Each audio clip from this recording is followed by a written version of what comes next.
Hello students, this is Mr. Ezra. Today we are going to be talking about multiplying polynomials. So let's get started. First, multiplying polynomials. At this point, you have done probably quite a bit of multiplying two binomials together. And the process that we sometimes use for that is called FOIL, first, outside, inside, last, where you multiply first times first, outside times outside, inside times inside, and last times last. The truth is that works as long as you're multiplying two binomials together, but if you have more than two terms or less than two terms and they're not binomials, they're some other type of polynomial, then multiplying is really just distributing every term. And you'll see that distributing every term is exactly what we're doing when we're using that FOIL process. We're distributing the first term into the second parentheses, the first times the first. So let's say we have x plus 3 times x plus 7. X times x is first times first. X times 7 is outside times outside. We're distributing that x into the second parentheses. And then 3 times x and 3 times 7 is distributing the second term into both parentheses. So FOIL is really just distributing every term. And a lot of times when we do this, remember when we multiply two binomials together, we usually, not always, but usually end up with a trinomial. So this is kind of a clue to remember to, after you multiply, to combine like terms. So sometimes we are going to have like terms that we have to combine together. We want to look for those as we're working through the problems. All right, so our first example is 2x times negative 2x minus 3. Now 2x is a monomial, linear monomial, and negative 2x minus 3 is a linear binomial, and our multiplying is really just distributing. We have to remember some rules of multiplication when we're multiplying variables. First, you multiply the numbers. 2 times negative 2 is negative 4, and x times x is x squared. 2x times negative 3. 2 times negative 3 is negative 6, so you put minus 6. And then this x doesn't have another x to combine with, to multiply with, so we just have negative 6x.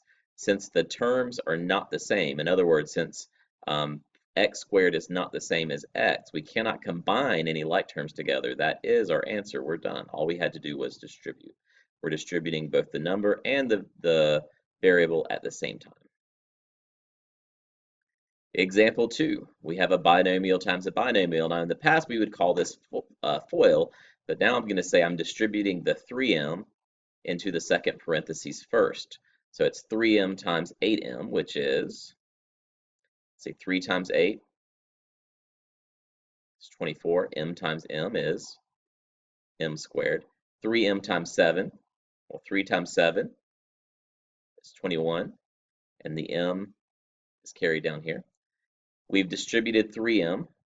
Now we're going to distribute the minus 1. So we'll distribute that into the second parentheses. Negative 1 times 8 is minus 8m, or negative 1 times 8m is negative or minus 8m. Negative 1 times 7 is minus 7. And we have multiplied, right? But we always want to look for any like terms. And we see here that 21m and minus 8m are like terms. They both have an m with a degree of 1.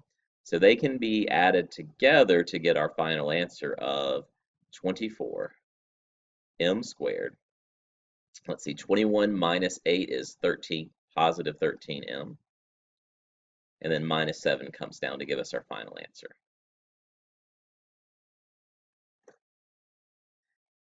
For example 3, we have another binomial times a binomial. So we will start by distributing the 2a into the second parentheses. That gives us 16a squared minus 10a. We'll then distribute the negative 1 into the second parentheses.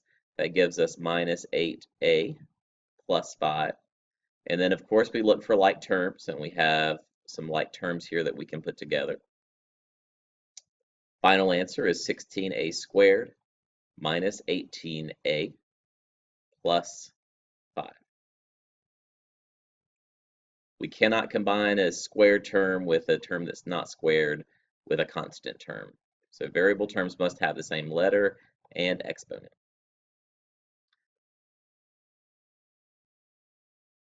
Another example today, we have 4n plus 1 times 2n plus 6.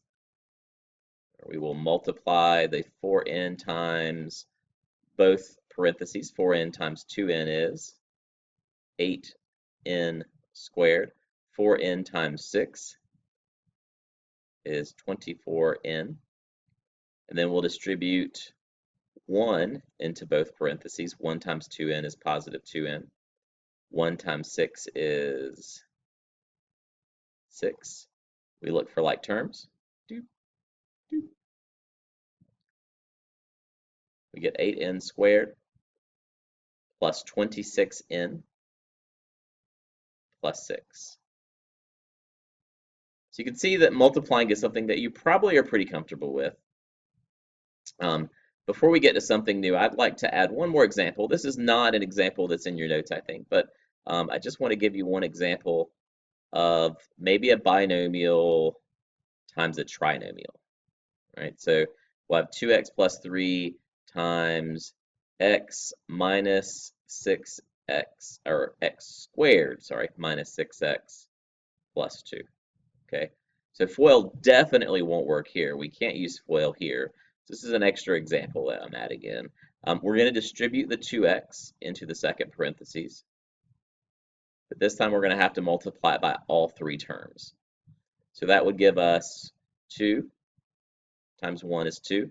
X times x squared is x to the third power because we've got an invisible exponent of 1 here, and 1 plus 2 more makes 3. 2x times negative 6x is negative 12x squared. 2x times 2 is positive 4x. Now we're going to distribute the 3 into the second parentheses. 3 times x squared is 3x squared. 3 times negative 6 is negative 18x. 3 times positive 2 is plus 6. Now, because we had a binomial times a trinomial, we have more terms here to keep up with, and we have more like terms to keep up with. So we have some x squareds that can go together and some x's that can go together.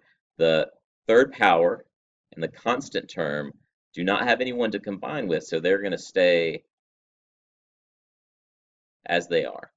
Remember, we put these in descending order, so we'll start with the x to the thirds, and then we'll put together the x squareds. Negative 12 plus 3, we're adding and subtracting now, is negative 9. When you add and subtract, you keep the exponent, so an x squared plus another x squared is still an x squared. The 4x minus the 18 is minus 14x, and then plus 6.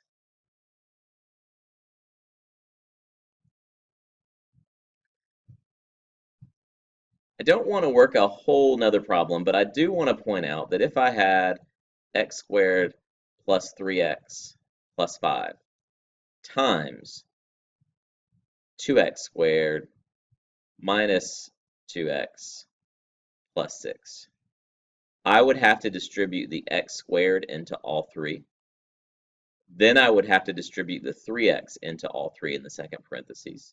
And then I would have to distribute the 5 into all three terms in the second parentheses. So I would end up with 9 terms lined up together that I would then combine together any like terms to get my final answer. So the larger your polynomials, the harder it is to multiply, just because there's more to keep up with, not because it's any more difficult. Now, let's talk about something new. Do you know how to multiply x minus 5 squared? You remember that when you square something, like 5 squared is the same thing as 5 times 5? Well, x minus 5 squared is the same thing as x minus 5 times x minus 5.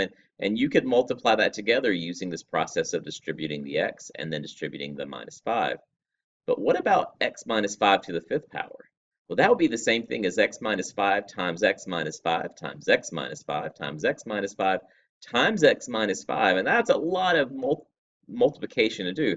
We basically have to multiply 2 binomials together to get a trinomial, 2 binomials together to get a trinomial, this binomial would come down. Then we would multiply a trinomial times a trinomial and get a huge thing, and then we'd have to multiply that answer by x minus 5, and believe me, it's a huge problem. Well, in the next video, we're going to talk about how to deal with things like x minus 5 to the fifth power using something called binomial expansion. So something new is coming up in the next video. You'll have to watch it to find out what that new thing is. So that was it for today. Not too bad. If you have any questions, make sure you bring them to class, and I will see you then.